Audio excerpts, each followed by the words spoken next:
The Tale of Mangita and Lina. Once upon a time, there were two sisters named Mangita and Lina who lived in a small cottage. Mangita was hardworking and responsible. In her free time, she helped her father at his fruit shop. Lina, however, preferred traveling and having fun. She would spend hours by the river, brushing her long hair and admiring her reflection. "Today, I'm even more beautiful than my sister," Lina would say proudly. One day, their father left on a long journey and never returned. Mangita was heartbroken and deeply saddened by his absence, but Lina was secretly pleased. "Now I can sit by the river all night long," she thought. After their father's departure, Mangita worked even harder. She swept the floors in the morning, cooked delicious soup for lunch, and hung the laundry to dry. Meanwhile, Lina caused trouble at home, dirtying the carpets and pouring ice-cold water into the hot soup. "Why is the soup cold? And why are the carpets dirty? I just cleaned everything," Mangita exclaimed.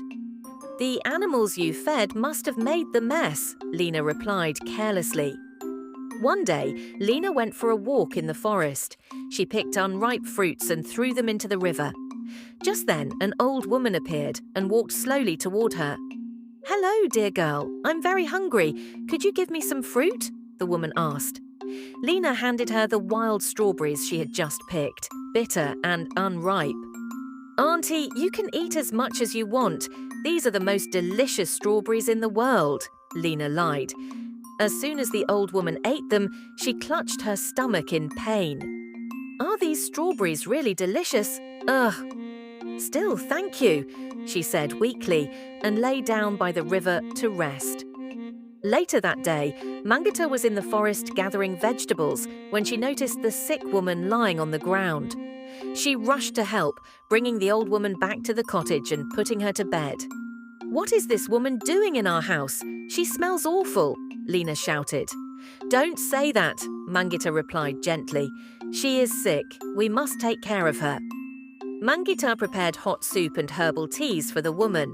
But Lina, jealous and spiteful, secretly poured the soup away and added dirt to the teas.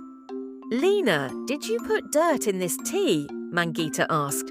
"No, I didn't. The old woman must have done it," Lina lied again. In a few days, the old woman recovered. She smiled at Mangita and said, "You are a kind-hearted girl. If you ever get sick, eat these blueberries. They will heal you right away."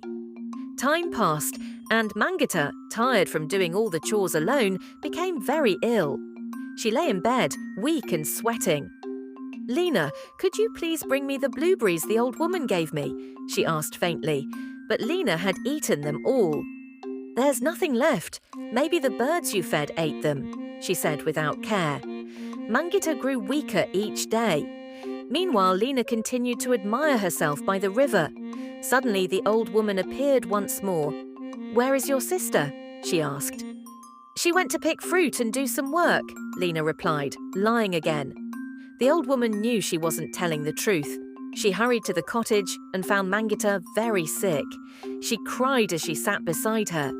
Watching through the window, Lina laughed. But just then, the old woman transformed into a beautiful fairy. Lina gasped, "You're a fairy! You owe me. I welcomed you into our home. Now grant me a wish. Give me the most beautiful hair in the world."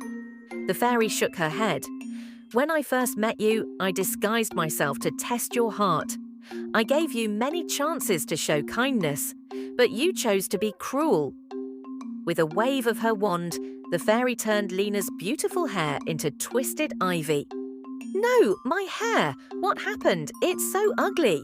Lina cried. She ran to the river and saw her reflection. Her hair tangled with vines and flies buzzed around her. Meanwhile, the fairy fed one of the magic blueberries to Mangita. Within seconds, Mangita opened her eyes and sat up, smiling. "Thank you, fairy. I feel much better now," she said. The fairy smiled and waved her wand again. Their small cottage transformed into a dazzling palace. Mangita looked around in awe. "This is your reward," said the fairy. "Kindness is always repaid." But Mangita replied, "Thank you, fairy." But what is the point of living alone in a palace without my sister? I love her. Please give us back our simple, happy life in the cottage. That is my only wish." The fairy was touched by Mangita's words. She waved her wand once more. The palace turned back into their cozy cottage. Then she went to Lina and returned her ivy hair to its former beauty. Lina burst into tears and hugged Mangita.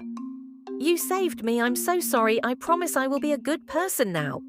From that day forward, Lina understood the true meaning of kindness. She learned that the joy of helping others is greater than any beauty, and that happiness is always more beautiful when